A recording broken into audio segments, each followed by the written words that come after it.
joined by a Middlesbrough man who is, if you don't mind me saying, a bit slow getting to grips with home computers and this internet, but he's now been recognised nationally for his IT abilities. Stuart Hill, welcome. I was reading your story earlier, and I think you should take us through what happened. So a few years ago, things were as normal as they could be for you. Yeah, I had to retire with ill health in 2000. And I obviously couldn't do what I could do before, but I have a breathing problem. Because you're working with carpets in a carpet apartment. I think the problem arose when I was young. I had asthma when I was young as well. I grew out of it when I was about 15, and then it came back to haunt me, I think. And I got really bad. I ended up in hospital twice. Had to stop work, and my whole life changed, really. I couldn't do what I used to be able to do, and I had to try and readapt. How did you cope then? Did you get some support at the time? Yeah, I actually ended up getting depression, which I think is probably natural, considering. And I went to see a very nice woman, a counsellor, who got me through the depression side, got me out of that. I moved up to a flat in Yarm, which I didn't really want to do because it was out of the area. I had all my friends in Middlesbrough. I'm a little jealous of the Yarm. It's a very nice place, Yarm. Get that depression thing and you go to Yarm. Yeah, it is nice, yeah. But I wanted to get back to Middlesbrough. Sure.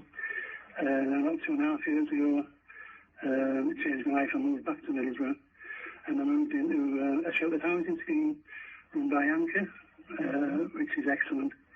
And I've never looked back since I moved into there. It's been great.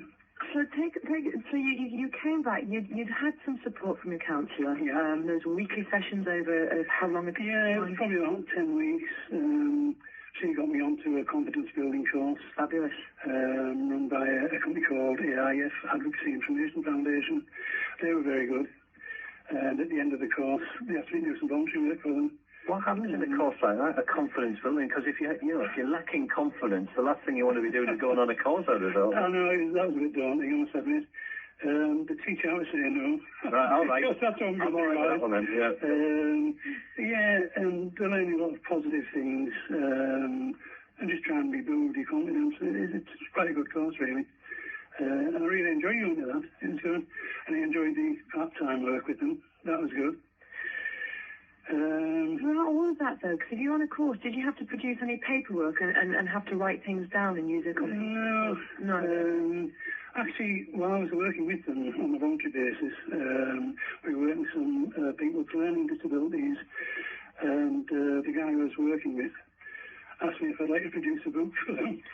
And you said no because he's confident. Like that, yeah. And you then to say no. And I said yes, certainly. Of course, didn't work. And it was quite enjoyable, really. And I'd never done it before. In fact, the first computer I bought off my sister, 50 quid off it. Tell us about this computer. Right, well, I didn't know much about computers, and it had a massive hard drive of 1.2 gigabytes. Which I didn't know what it meant in those days. But I got a computer, and when I came out of hospital, I couldn't sleep at night. Probably I had to sit up in a chair because I couldn't breathe. So I got a computer, and I sat on the computer, and I'd work on it and find out if I couldn't do something, I'd work on it and find out how to do it. And that's how it progressed.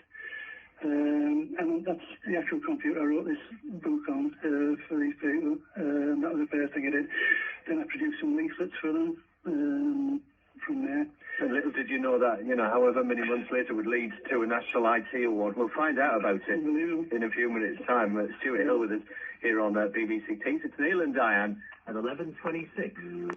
Right, and in the studio we are joined by Stuart Hill from Middlesbrough, who's had the most amazing journey in the last few years, and it's been hard, but you've come through.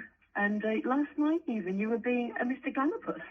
Yeah, I was in London yesterday collecting an award, Silver Surfer of the Year runner-up. So had a nice day at Portcullis House. It was very good in Westminster. So how did they hear about you and sort of point this award in your direction? We have an activities coordinator for the North at Anchor called Debbie Sharples. and I've done a lot of work with her, and she advised me to put in for it, sent me the form via email, made me fill it in, it's progress from there. I didn't really think it would take off that well, actually. For people who aren't aware of Anchor as an establishment, do you want to just explain that to people? Yeah, Anchor's a sheltered housing. It's very good. There are places all over England. I think probably 600 or 700 places in England. There's also a scheme manager. We have a very good scheme manager. If I can mention it, it's Linda Jackson. And she actually got me to go onto the internet. Because I had a computer, but I didn't even want to go on the internet. I was worried about that. Take us back to that moment, the first experience of going online and just saying, actually, you can type anything in here and something will pop up. Actually, yeah, it's absolutely fantastic. I think it's a wonderful learning tool. I'd never be without it now. I wouldn't want to do without it now, because you can just learn anything. You can just put in what you want to know, and out comes the answer somewhere. It's brilliant. It's incredible to think, you're a lad in your 50s doing that for the first time, and thanks for mentioning me. It's all right. I didn't specifically home in on it, but if you want me to, do you buy stuff? I mean, you regularly use the internet now. Yeah, I use it for all sorts. I read the Gazette on it, the Evening Gazette. I have friends in New Zealand who I can keep in touch with, which is really good. I have a video camera now, video cam. My son has one, so I can talk to him and see him at the same time. Really? Actually, I'm not even at that. I'm not at that stage. Yeah, it's really good. And obviously for learning purposes, I use it a lot for learning purposes, anything I need to know. Do you understand why people put the barriers there, because you've been there yourself? Yeah, I didn't like it. Anything to do with technology, I think it was a bit slow, and I wasn't too happy with it. I think you've just got to give it a go. You'd be amazed at how good it is, it's fantastic. But self-taught as well, Diane, is that the thing, is it? It's part of my family now. You said the first thing you do in the morning is... I switch it on first thing in the morning. If I haven't got an email or somebody, I feel quite disappointed. Yeah, you can have all our spam we get in the office. You can have all that, Darren. Keep you busy. Thanks very much, yeah. What advice would you offer to people then? They're in a situation whereby, they might have access to the family computer at home, but, it's obviously the kids or a few of the grandkids. Yeah, if you can get a computer, Don't be trying to go on the internet. You'd be amazed at what you can do. Very good. Can I ask, in a sage-like way, for some words of inspiration? Because I think you'll probably agree, and you'll agree with me, that we often, I think everyone might have a bit of a dark time occasionally in their life, hopefully not too much. But would you agree it gave you the impetus to some degree to have the life you have now? In other words, you learned a lot from the tough bits. Yeah, I think if you don't go through anything like that, you don't learn anything. I don't think then you appreciate everything that you get after it.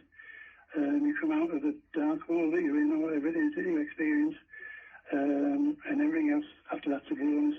So, if there is someone listening right now who is in a bit of a darker space, that's all you've just described, what could you say to them? Firstly, don't be afraid to admit it, because everybody goes through it. And be, telling lies that said they didn't.